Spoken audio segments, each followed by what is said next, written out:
On June 21, 2025, the world awoke not to routine, but to chaos.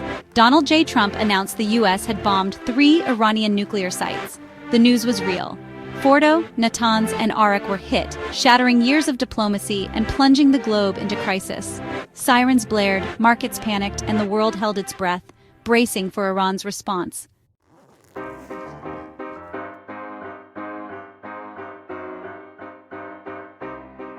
Global outrage was immediate. America's allies condemned the strikes, while rivals like Russia and China seized the moment to denounce U.S. aggression. Oil prices soared, markets crashed, and ordinary people everywhere felt the tremors of a new, unpredictable war.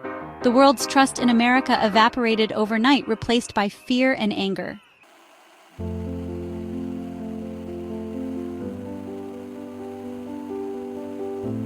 Americans woke to confusion and disbelief.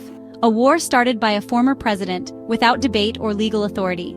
Politicians scrambled, the public raged, and the promise of ending endless wars was shattered in a single reckless act. The nation felt betrayed, thrust into danger by ego and impulse.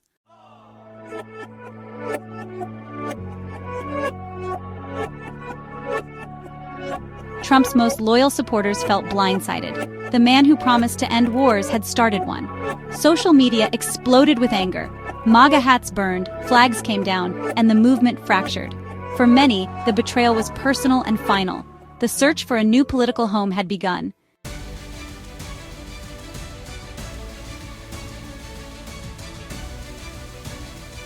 Trump's rise was built on outsider status and the promise to fight for forgotten Americans. He gave voice to anger and hope, rallying millions who felt abandoned by the system. That trust, once unbreakable, now lay in ruins, undone by the very act his supporters most feared.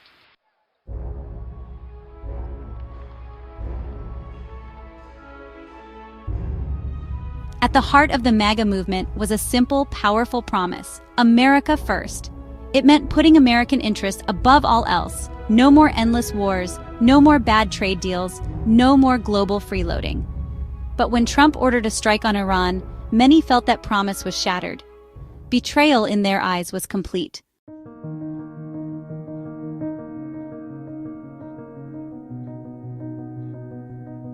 Trump's promise to drain the swamp became the rallying cry of the MAGA movement, vowing to purge Washington of corruption and return power to the people. But when he ordered the bombing of Iran, many saw it as a surrender to the very establishment he'd vowed to fight. In the end, the swamp had not been drained.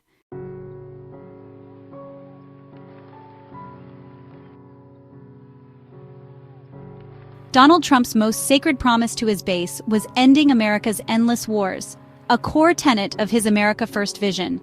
He vowed to bring troops home, stop costly interventions, and focus on rebuilding at home. But the bombing of Iran shattered that promise, turning the peace candidate into a war president.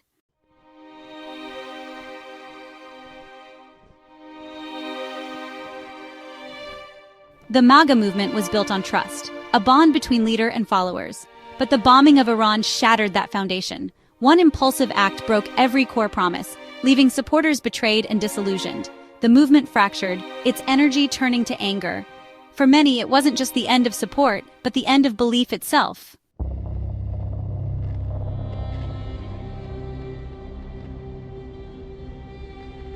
Trump called his strike on Iran decisive, claiming it would stop a nuclear threat. But he tore up the Iran nuclear deal, the very agreement that kept Iran in check. Now the world is more dangerous, and the logic is as flawed as ever. This wasn't strategy. It was a reckless gamble.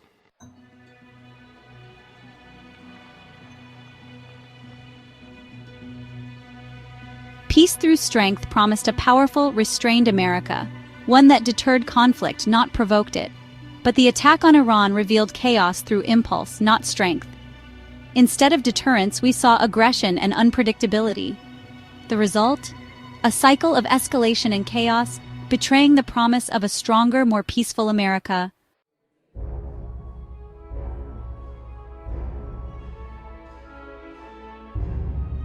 Trump's unilateral strike shocked our closest allies, leaving them blindsided and alienated. European leaders condemned the move as a grave breach of trust, while adversaries like Russia, China, and Iran seized the moment to strengthen their own positions. Instead of isolating our enemies, America isolated itself, a strategic blunder of historic proportions.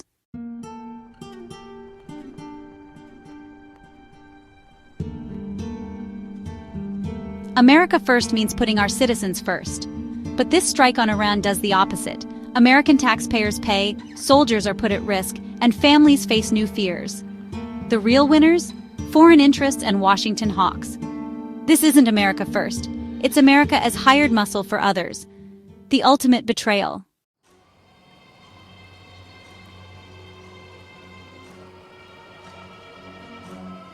In politics, trust is everything. Donald Trump's promise to end endless wars was the soul of his movement. By breaking it, he shattered the bond with his supporters. Now, the red hat is a symbol of betrayal, not hope. There's no speech or rally that can restore what's lost. The trust is gone for good.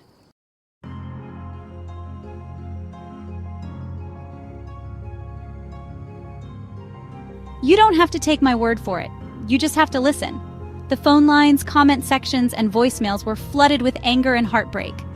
The backbone of the MAGA movement called in to say, the pact was broken, their loyalty gone. This wasn't a policy disagreement. It was a massive, spontaneous uprising, a chorus of betrayal from within his own base.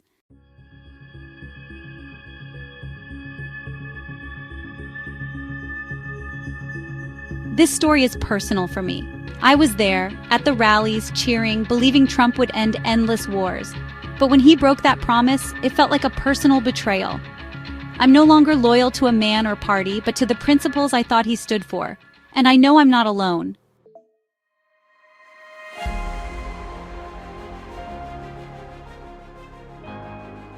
The MAGA movement was born and bred on the internet, so it's only fitting that its implosion would be documented there in real time. The social media platforms that once served as echo chambers of unwavering support for Trump transformed overnight into digital campfires where the betrayed gathered to share their anger and grief. On platforms like X, Truth Social, and Getter, the supposed safe spaces for the MAGA faithful, the backlash was immediate and overwhelming. The usual chorus of praise was drowned out by a tidal wave of fury from accounts adorned with American flags and patriotic slogans. These were not bots or liberal trolls. This was the base, and they were in open revolt. Hashtags like #MAGABetrayal, #HeLead, and #NotMyWar trended for days, driven entirely by his own former supporters. People posted screenshots of his old anti-war tweets from a decade ago, contrasting them with the news of the bombing. They created memes, not mocking his opponents, but mocking Trump himself, depicting him as a puppet of the neocons, or as a clown setting the world on fire. The digital soldiers who had once fiercely defended his every word were now using their skills to dismantle his credibility with surgical precision. They were turning his own communication tactics against him, and the effect was devastating within the online ecosystem he had so carefully cultivated. The most powerful content, though, was the user-generated video. Thousands of people from all walks of life recorded themselves speaking directly to the camera. In these raw, unedited clips, they shared their personal stories of support and their profound sense of being deceived. Many videos featured the symbolic act of destroying MAGA merchandise. People filmed themselves burning their red hats in backyard fire pits, cutting up their Trump flags with scissors, or painting over the Trump banners on their trucks. These weren't just acts of anger. They were rituals of political exorcism, a public declaration that they were cleansing themselves of a belief system they now viewed as a toxic lie. This digital uprising was crucial because it broke the illusion of monolithic support. It showed the millions of disillusioned followers that they were not alone in their anger. Seeing thousands of others who felt the exact same way created a sense of solidarity and empowered more people to speak out. The online spaces that Trump had used to build his personality cult became the very tools of its undoing. The digital campfire provided the warmth and safety for a new community to form, a community of the politically betrayed, united not by loyalty to a man, but by a shared commitment to the principles he had so spectacularly abandoned. Ladies and gentlemen, this will serve as a final boarding announcement for Flight 2450. All passengers intending travel should be... The backlash wasn't confined to the digital world. The signs of the fracture were tangible and visible in communities all across the country. The most obvious evidence was the sudden disappearance of the iconic red hat. In towns and rural areas where the Make America Great Again hat had been a common sight for years, at the grocery store, the gas station, the local diner, they vanished almost overnight. It was as if a silent order had gone out. Wearing the hat no longer signified defiant support. It now signified support for a new endless war, a position that was suddenly toxic among the very people who had once been its biggest champions. The hat had become a symbol of shame. Local Republican Party offices, which had long ridden the wave of Trump's popularity, began to feel the chill. Volunteers stopped showing up. Small-dollar donations, the financial lifeblood of the movement, dried up almost completely. Party officials in places like Wisconsin and Pennsylvania reported receiving angry calls and emails from lifelong Republicans who were vowing to leave the party for good. The grassroots energy that had propelled the GOP for nearly a decade had been extinguished, replaced by apathy and disgust. The party apparatus, so inextricably linked to Trump, was now paying the price for his ultimate betrayal of the base. You could see the shift in the real world. The giant Trump 2024 flags that had flown proudly from front porches and the backs of pickup trucks were taken down. The homemade signs on country roads were painted over or removed. It was a quiet, personal, but widespread rejection. This wasn't an organized protest. It was a spontaneous and decentralized movement of individuals deciding they could no longer publicly associate themselves with a leader who had violated their trust so profoundly. Each flag taken down, each bumper sticker scraped off, was a small but significant act of political defiance, a declaration that the love affair was over. Perhaps most telling were the conversations in diners, bars, and VFW halls, the heartlands of Trump's support. The tone had changed completely. Where once there was boisterous confidence, there was now a somber sense of resignation and anger. People spoke openly about feeling like they had been played. They debated what to do next, where to go politically. The consensus was clear. They could not reward this behavior. They could not vote for him or anyone who supported him ever again. This wasn't a temporary dip in the polls. It was a fundamental, structural break. The base had fractured, and the pieces were beginning to scatter in a new direction.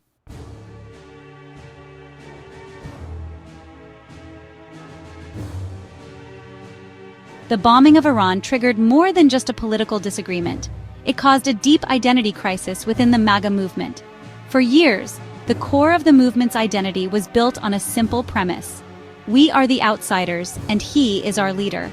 Trump was the embodiment of their fight against the establishment, the swamp, and the globalist elites. His supporters saw themselves reflected in his defiance. His enemies were their enemies. This shared sense of identity was incredibly powerful, creating a bond that felt more like a tribe than a political coalition. It was an us versus them worldview, and it was the source of their unshakable loyalty. But the unprovoked attack on Iran shattered that worldview. Suddenly, he was one of them. By launching a war that the neoconservative establishment had been dreaming of for decades, Trump crossed the line. He abandoned his tribe and joined the very enemy they had all sworn to fight. The statement, "He's not one of us anymore," began to echo through online forums and real-world conversations. This wasn't just an expression of disappointment. It was a statement of divorce. It was the realization that the leader they thought was their champion was, in fact, just another member of the elite, willing to sacrifice his own people's interests for a globalist agenda. This shift in identity is crucial to understanding the permanence of the split. You can forgive a leader for a policy error. You can rationalize a political miscalculation. But it is much harder to forgive a leader who betrays the very identity of your tribe. The movement was built on the idea of being anti-war, anti-establishment, and pro-American worker. When the leader of that movement becomes pro-war, pro-establishment, and acts against the interests of the American worker, the entire identity collapses. The followers are left with a choice: either abandon their principles to remain loyal to the man, or abandon the man to remain loyal to their principles. For millions, the choice was clear. They chose their principles. They were anti-war before they were Trump supporters, and they remain anti-war now that he has revealed his true colors. This has created a new, powerful political identity, the ex-MAGA voter. These are people who retain their populist, nationalist, and non-interventionist beliefs, but they are now fiercely independent and deeply skeptical of any politician who claims to be their champion.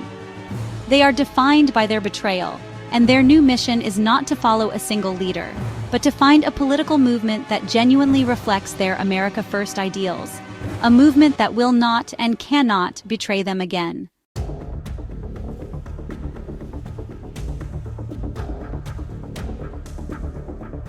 Out of the ashes of this great betrayal, a new sense of purpose is beginning to emerge. The initial shock and anger are now transforming into a defiant resolve to build something better. The millions of supporters cast adrift by Trump's actions are not simply retreating from politics, they're actively searching for a new political home, a place where the principles of America First can be championed without the hypocrisy and corruption of the old parties. They're politically activated, energized by their anger, and they represent a massive, unaligned voting bloc that is now up for grabs. They're looking for a party that will honor the promises that were broken. This search isn't about finding another strongman or a new charismatic leader to follow blindly. The lesson has been learned. The danger of placing absolute faith in a single personality has been made painfully clear. Instead, the search is for a movement built on principles, not personality. It's a search for a political structure that values consistency, integrity, and a genuine commitment to ending the endless wars and rebuilding our own country. These voters are now immune to empty rhetoric. They want substance. They want a party that's fundamentally aligned with their non-interventionist and populist worldview from the ground up. This isn't a return to the pre-Trump Republican Party. That party is seen as part of the problem, the home of the very neoconservatives and globalists who pushed for this war. And the Democratic Party is a non-starter, viewed as the party of open borders and cultural agendas that are completely alien to them. These voters are truly politically homeless, occupying a unique space in the American political landscape. They're fiscally pragmatic, socially traditional, and adamantly anti-war. They're looking for a third way, a path forward that rejects the failed orthodoxies of both the left and the right. This defiant turn forward is, honestly, the most significant political realignment in a generation. It's a movement born of disillusionment but fueled by a defiant hope that a better way is possible. The MAGA movement may be dead, killed by the very man who created it. But the ideals that animated its best parts, the desire for a sane foreign policy, for secure borders, for a focus on the American worker, are very much alive. The challenge now is to channel this energy, this anger, and this newfound clarity into a political force that can actually deliver on those promises. The search for that new home has begun, and it will change the future of American politics.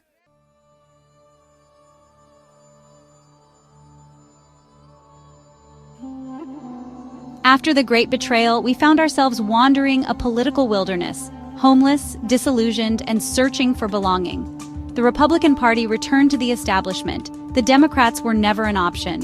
We are political orphans, united by principle but with no banner. Our search is for a new foundation, a movement built on common sense, not empty promises. The wilderness is vast, but it's forcing us to find a new path.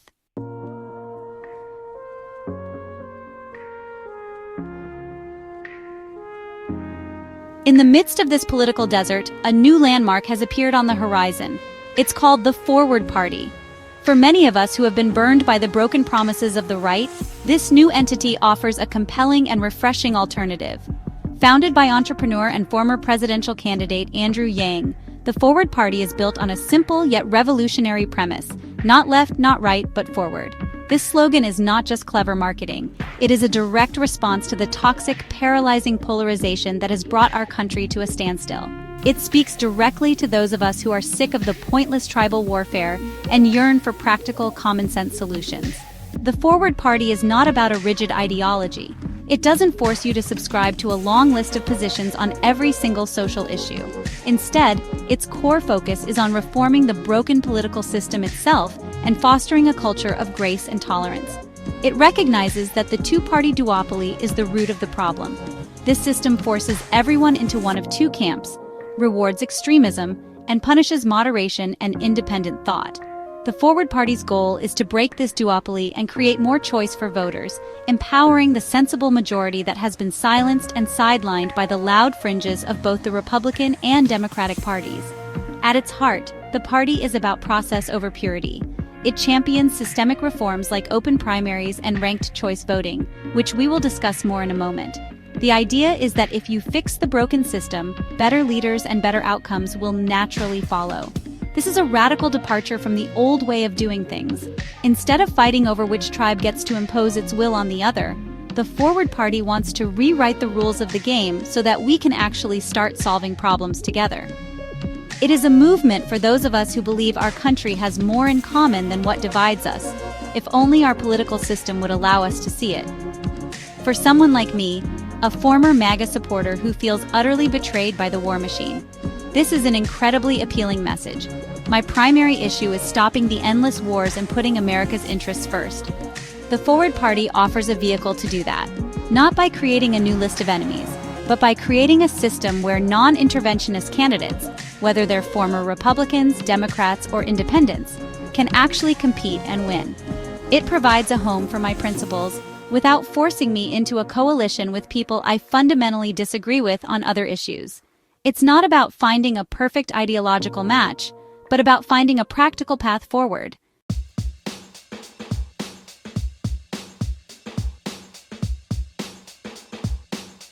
Today, millions are breaking free from partisan cages. The Forward Party offers a home for those loyal to principles, not parties. It's a movement for political orphans, uniting Americans who don't fit the old boxes. A third way isn't just possible, it's necessary for our republic's future.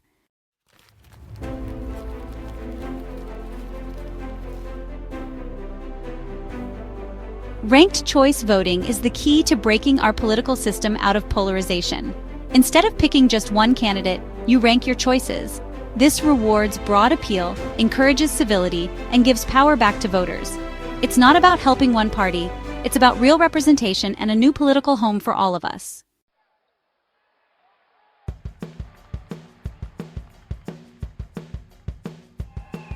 The Forward Party, with its focus on systemic reform and its not left, not right ethos, is uniquely positioned to become the home for the politically homeless in America. It is a natural destination for the millions of us who were drawn to the MAGA movement's promises, but were repulsed by the ultimate betrayal.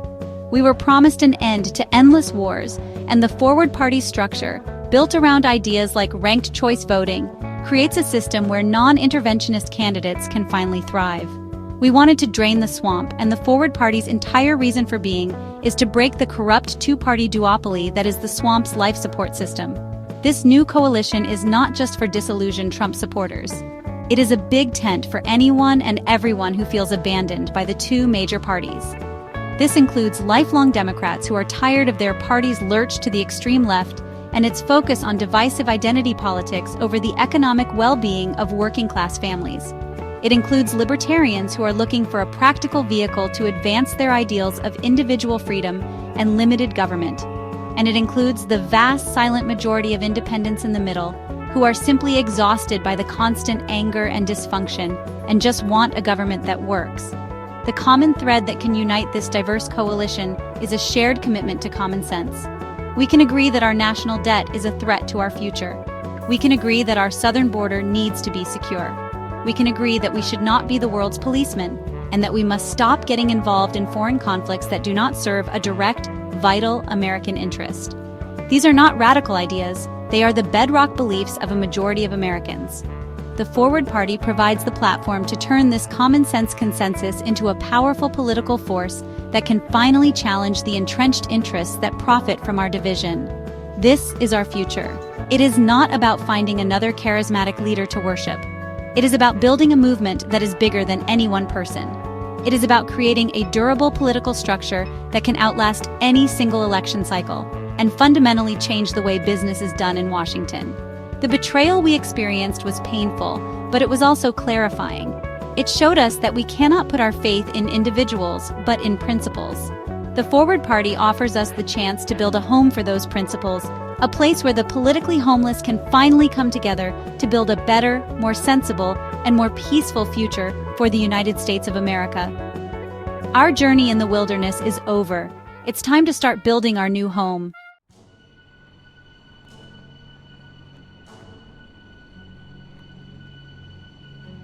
When Trump attacked Iran, America's allies were stunned. From London to Berlin, leaders condemned the reckless act, calling it dangerous and a grave violation. The trust built over decades shattered in an instant. Our oldest friends realized the America they knew was gone, replaced by chaos and alliances left in ruins.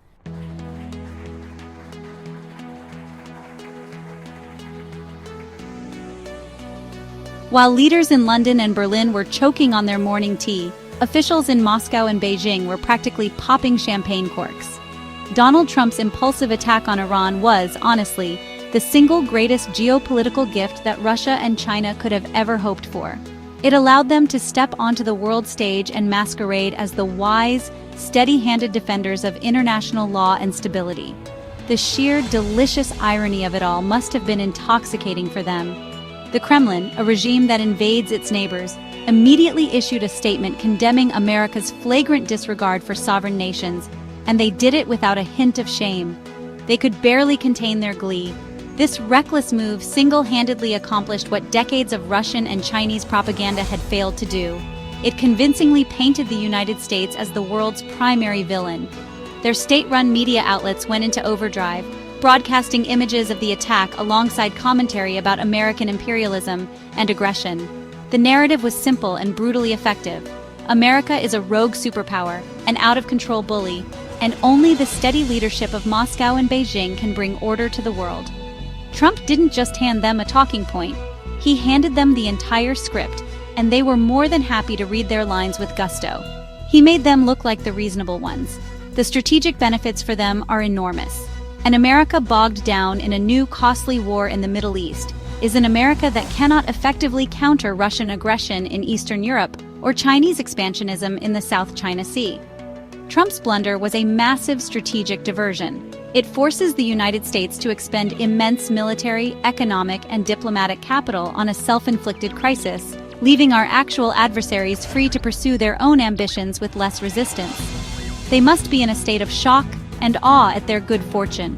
Their #1 global competitor had just voluntarily tied one hand behind its own back, all for the sake of a temper tantrum.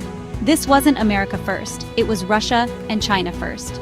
The action directly undermined American interests and directly bolstered the interests of our most significant global rivals. It weakened our alliances, damaged our reputation, and squandered our resources. This is foreign policy malpractice on a historic scale. Trump claimed to be a master dealmaker, but with this one move, he made the worst deal in American history. He traded global stability and American credibility for a fleeting headline, and the only people celebrating the terms of that deal are sitting in the Kremlin and Zhongnanhai. They must be sending him a thank you card.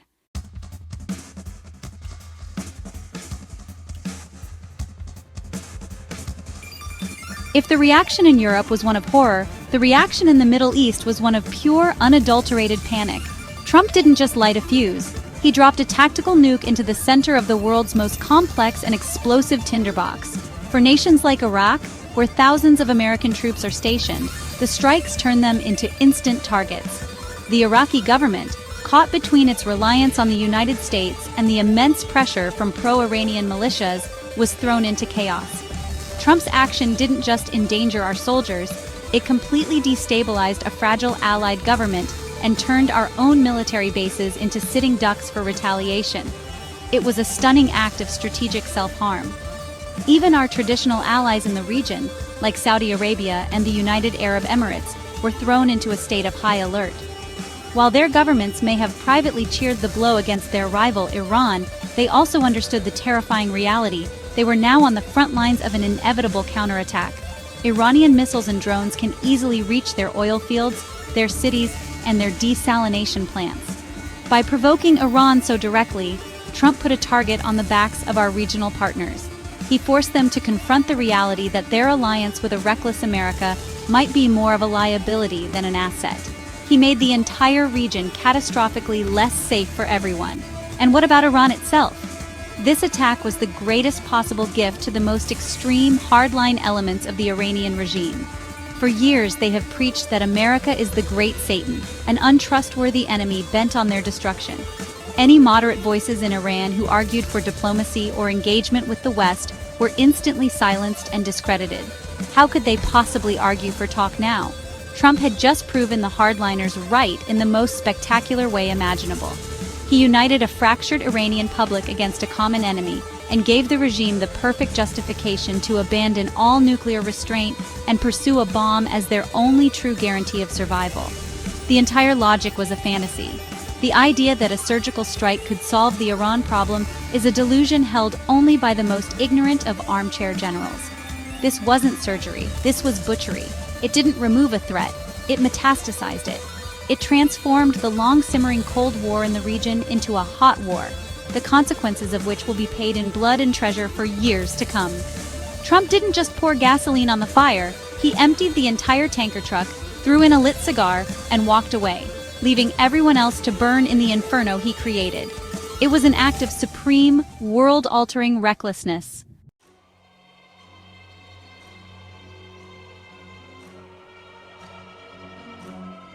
America's image, once a beacon of hope and leadership, now lies in tatters. The world no longer sees strength or wisdom, but a reckless, unstable bully. Our credibility is shredded, our reputation sacrificed. The America First slogan has left us isolated and disrespected, our national image torn apart, not by enemies but from within.